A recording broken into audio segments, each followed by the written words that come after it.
এর পার্টে যে ডাইসটা পড়ানো হয়েছিল সেটা ছিল ক্লোজ ডাইস। ক্লোজ ডাইস মানে কি, যেটা দেখতে হবে একটা বক্সের মতো, যেমন জুতোর ঢপ, লুডোর ছক্কা, এগুলো একটা বক্সের মতো দেখতে হয়। তাহলে এটা হচ্ছে ক্লোজ ডাইস। এবার কোনো একটা ঢপকে যদি চারিদিক থেকে খুলে দিই তাহলে ওটা কিরকম দেখতে হতে পারে?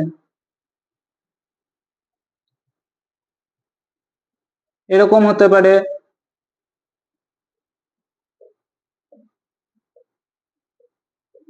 এরকমও হতে পারে, যা ইচ্ছা হতে পারে। তো এটাকে বলা হয় ওপেন ডাইস। এবার আজকের টপিক হচ্ছে ওপেন ডাইস, যার দুটো পার্ট, একটা হচ্ছে অপোজিট বার করা আর একটা হচ্ছে বক্স মেকিং। এই দুটো থেকেই কোয়েশ্চেন আসে। আর আগের দিন যে তিনটে টপিক পড়ানো হয়েছিল, তিনটে পার্ট, টোটাল 5টা পার্ট থেকে ডাইসে কোয়েশ্চেন আসে, আর এর বাইরে কোনো কোয়েশ্চেন হবে না। তো যদি তুমি এই ভিডিওটাই দেখে চলে যাও পরীক্ষাতে, তাও ডাইস থেকে যা আসবে তুমি অ্যাটেন্ড করতে পারবে। দেখো, যদি আমি একটা ডাইস আঁকি, এখানে যে আছে তার অপোজিট বার করতে গেলে তুমি যে দিক থেকে বার করো, একটা ঘর জাম্প করে তোমাকে যেতে হবে, তাই তো? তবে স্ট্রেট লাইনে একটা ঘর জাম্প করে তোমাকে যেতে হবে, একটা ঘর জাম্প করে। তো এই কনসেপ্টটাই ইউজ করব।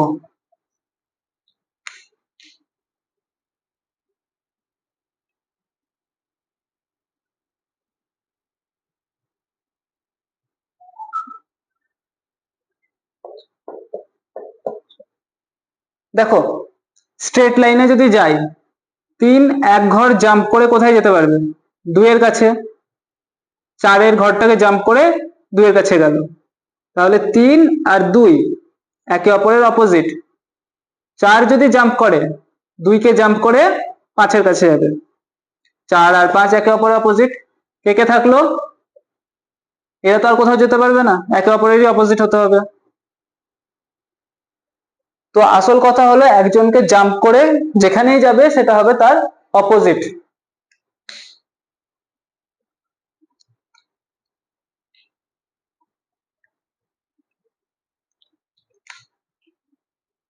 এবার যদি এরকম একটা ওপেন বক্স আঁকি,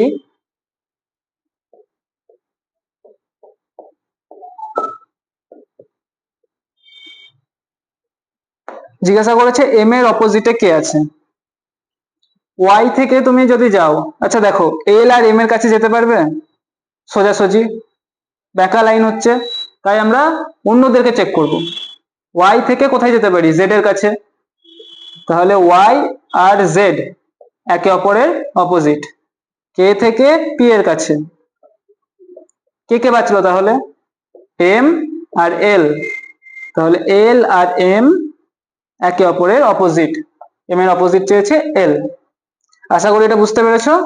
যদি বুঝতে না পারো তাহলে ভিডিওটাকে আরেকবার দেখো, বোঝা যাবে। এটা টাইপ 1 ছিল ওপেন বক্সের। এবার টাইপ 2 হচ্ছে খোলা বক্সকে আবার ক্লোজ করতে হবে। এই টাইপের নাম হচ্ছে বক্স মেকিং, যেখানে তোমাকে একটা ওপেন বক্স দেওয়া থাকবে আর 4টে অপশন থাকবে, যার মধ্যে তোমাকে কোন বক্সটা হবে সেটা বার করতে হবে।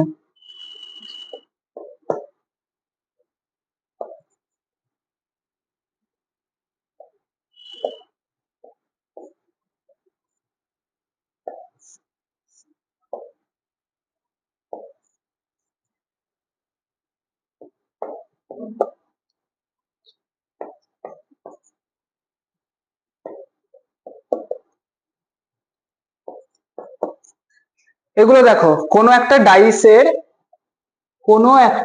ডাইস বলো কিংবা বক্স, যে 3টে তল দেখা যাচ্ছে, সেই 3টে তল একে অপরের পাশাপাশি, কেউ কারোর অপোজিট না। এই তলটা কখনোই এর অপোজিট হতে পারবে না। তাহলে যে এই সাইড গুলো দেখা যাচ্ছে, এরা পাশাপাশি আছে, কেউ কারোর অপোজিটে নেই। এবার এই ডায়াগ্রাম থেকে আমরা কি বার করতে পারবো? শুধুমাত্র কে কার অপোজিটে, সেটাই বার করি। একের অপোজিটে 2, 3-এর অপোজিটে 5, কে কে বার থাকলো 4 আর 6, 4-এর অপোজিটে 6। ঠিক আছে, এবার চেক করতে হবে। যদি 2 এখানে থাকে তাহলে 2-এর অপোজিটে যে থাকবে সে কিন্তু পাশাপাশি থাকতে পারবে না। 2-এর অপোজিটে 1 আছে, এখানে কি 1 আছে? তাহলে 2 ভ্যালিড। 3-এর অপোজিটে 5 আছে, যে অপোজিটে থাকবে সে কি পাশে থাকতে পারে? যে অপোজিটে থাকবে সে পাশে থাকতে পারবে না। এবার বি এসো, 4-এর অপোজিট 6, পাশাপাশি দিয়ে দিয়েছে, অপোজিট পাশাপাশি থাকতে পারে না। 2-এর অপোজিট 5, 2-এর অপোজিট 1, এখানে 2 আর 1 পাশাপাশি দিয়েছে, এটাও হবে না। তাহলে বাঁচলো অপশন ডি। তাও চেক করি, 4-এর অপোজিট 6, এখানে 6 নেই, তাহলে 4 ভ্যালিড। 1-এর অপোজিট 2, 1-এর অপোজিট 2 এখানে নেই, তাহলে 1ও চলবে। 3-এর অপোজিট 5, সেটাও নেই। তাহলে দেখো এখানে কেউ কারোর অপোজিট পাশাপাশি বসে নেই, তাহলে অপশন ডি ভ্যালিড। সেম টপিকের উপর আরেকটা কোয়েশ্চেন করা যাক।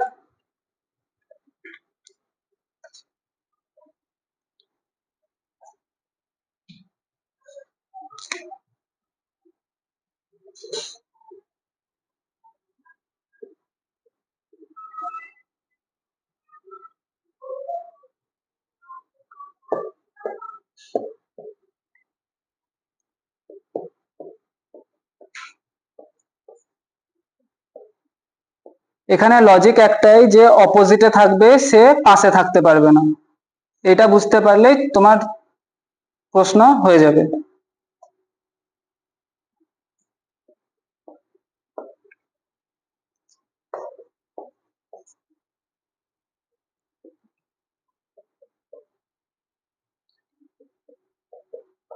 ঠিক আছে, 4টে অপশন দিয়েছে নিজের ইচ্ছা মতো, এর মধ্যে একটা ঠিক হবে। অপোজিট গুলো আগে বার করো। কে এর অপোজিটে কে হবে? এম। ও এর অপোজিটে এল। যারা বাঁচলো তারা একে অপরের অপোজিটে।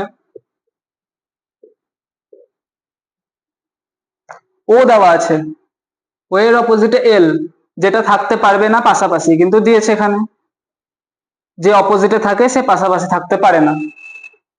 কে, কে এর অপোজিট এম, অপোজিট কখনো পাশে থাকতে পারে না, কিন্তু এখানে আছে, তাহলে এটাও ভুল। কে, কে এর অপোজিট এম, এখানে নেই, তাহলে কে ভ্যালিড।